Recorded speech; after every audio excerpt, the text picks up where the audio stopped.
ये देखिए भगवत नाम का किस प्रकार से प्रचार हो रहा है। इसीलिए हम कहते हैं कि इस्कॉन वालों से दूर रहिए, क्योंकि ये लोग प्रचार नहीं कर रहे भगवान का। कुछ लोगों को लगता है कि ये तो भगवान का नाम ले रहे हैं, बड़ा पुण्य का कार्य कर रहे हैं, किंतु सिद्धांत का त्याग करके व्यक्ति, सनातन शास्त्रों का त्याग करके यदि भगवत नाम भी लेता है तब भी उस व्यक्ति का उद्धार किसी काल में नहीं होगा। हाँ, म्लेच्छ जो व्यक्ति है वो भगवान का नाम ले, उसका अवश्य उद्धार होगा। ब्राह्मण, क्षत्रिय, वैश्य, शूद्र ये यदि अपने स्वधर्म का त्याग करके और किसी अन्य धर्म को स्वीकार करके उसमें भगवत नाम लगाएंगे तो उनका उद्धार नहीं होने वाला है। टोपी पहन करके तुम भगवत नाम ले रहे हो, इससे उद्धार नहीं होने वाला। हरे कृष्णा और अल्लाह अकबर करने से उद्धार नहीं होने वाला, इससे पुण्य की प्राप्ति नहीं होगी।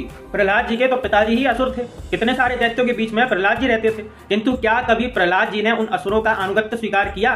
कभी नहीं। सिद्धांत का त्याग करके प्रहलाद जी ने भी कभी भगवत नाम का जप नहीं किया। निरंतर भगवत नाम का जप प्रहलाद जी करते थे उन असुरों के बीच में रह करके, किंतु कभी भी उन्होंने हिरण्यकश्यपु की जय नहीं बोली।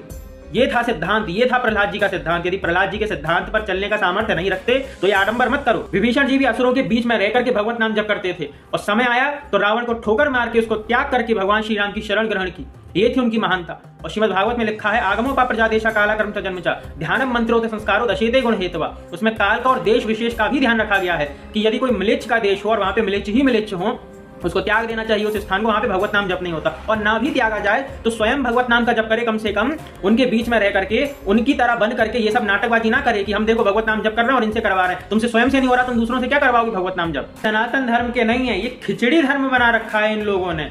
नाटक नौटंकी ड्रामा करके सोशल मीडिया पे कंटेंट बना करके केवल व्यूज पाने का इनका काम है। इसलिए ऐसे मूर्खों से सावधान रहें। जय श्री कृष्ण।